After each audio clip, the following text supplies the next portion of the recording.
Bonjour tout le monde, bienvenue sur ma chaîne YouTube consacrée au développement personnel. Aujourd'hui, nous allons parler d'un sujet très important qui me tient à cœur, le surmenage. Comment le détecter? Quels sont les signes à surveiller? Restez avec moi jusqu'à la fin. C'est une vidéo que je fais à la suite de la vidéo que j'ai fait précédemment qui s'intitule Comment vaincre le burn-out?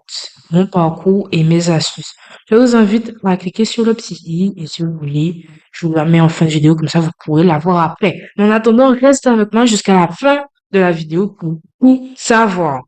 Le surmenage est un état de fatigue chronique causé par un stress prolongé et un travail excessif. Cela peut avoir des effets néfastes sur votre santé et la santé mentale. Il est important de savoir que comment le reconnaître pour éviter les conséquences graves? Nous avons commencé par voir les signes de surménage, comment faire si vous pensez être surmené et enfin, nous allons conclure cette vidéo.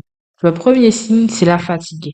La fatigue constante peut être un signe de surménage, parfois de dépression, mais plutôt de surmenage. Ça dépend de la vie d'un professionnel parce que je veux rappeler que je ne suis pas un professionnel, ce n'est pas la vie d'un professionnel. Donc cette vidéo n'a pas de type diagnostic, ce n'est pas un type diagnostic, mais si vous vous reconnaissez dans plusieurs points, je vous invite forcément à consulter un professionnel car cela peut être très inquiétant. Je reprends.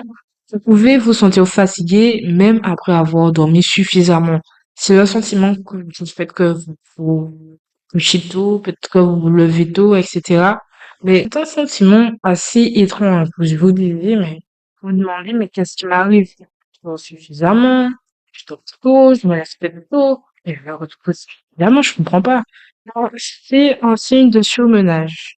Également, les troubles de sommeil si vous avez des difficultés à vous endormir et si vous vous réveillez souvent pendant la nuit, cela peut être signe de surmenage. Troisièmement, l'irritabilité.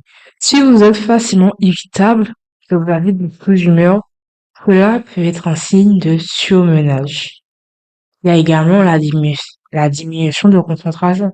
Si vous avez du mal à vous concentrer, à mémoriser ou à prendre des décisions, cela est aussi un signe de surmenage.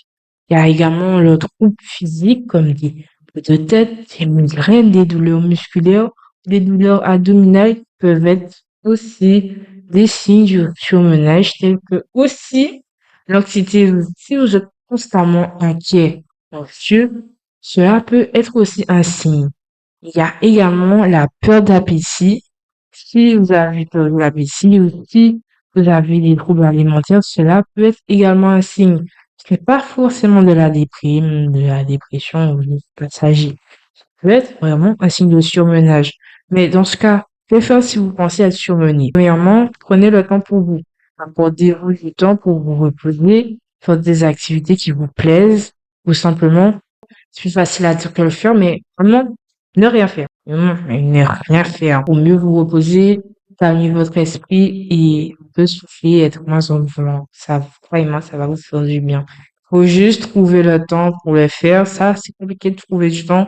Mais quand vous allez le faire, croyez-moi que ça va rapidement vous prendre à dire non. Si vous êtes surchargé de travail, que vous avez vraiment du mal à dire non parce que vous avez déjà donné l'habitude peut-être à vos collègues, à qui vous dites jamais non. Et si vous dites non, bah, on va vous dire, mais elle a changé.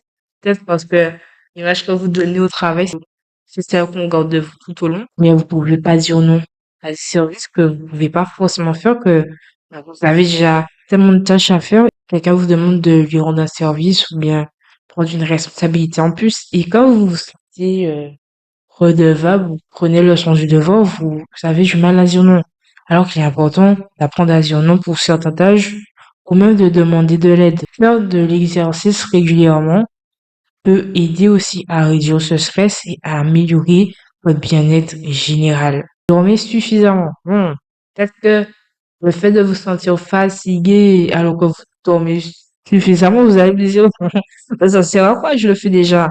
Dormez au moins 7 à 8 heures par nuit pour assurer quand même un sommeil réparateur, même si vous le faites déjà, c'est déjà bien, là, et continuez à dormir suffisamment. Et enfin, n'oubliez pas le plus important de demander de l'aide à un professionnel. Si vous pensez Et si vous vous reconnaissez dans la majorité de ces points, vous pensez que vous avez besoin d'aide pour gérer votre stress, à mieux comprendre votre état de surmenage, n'hésitez pas à consulter un professionnel et le plus vite possible. Voilà, vous savez maintenant comment détecter les signes de surmenage. N'oubliez pas de prendre soin de vous, de votre santé mentale en écoutant votre corps. Ne minimisez pas, ne vous dites pas que vous avez un problème ou autre. Si vous sentez que vous avez un problème, consultez. Si vous pensez être surmené, prenez des mesures pour réduire votre stress et demandez de l'aide si nécessaire. Je vous redirige une nouvelle fois vers cette vidéo que j'ai faite précédemment. Comment vaincre le burn-out, mon parcours, mes astuces, combattre les sentiments négatifs. Je vous invite à partager cette vidéo si vous connaissez également quelqu'un qui est surmené, qui aurait besoin d'aide. À bientôt pour une prochaine vidéo.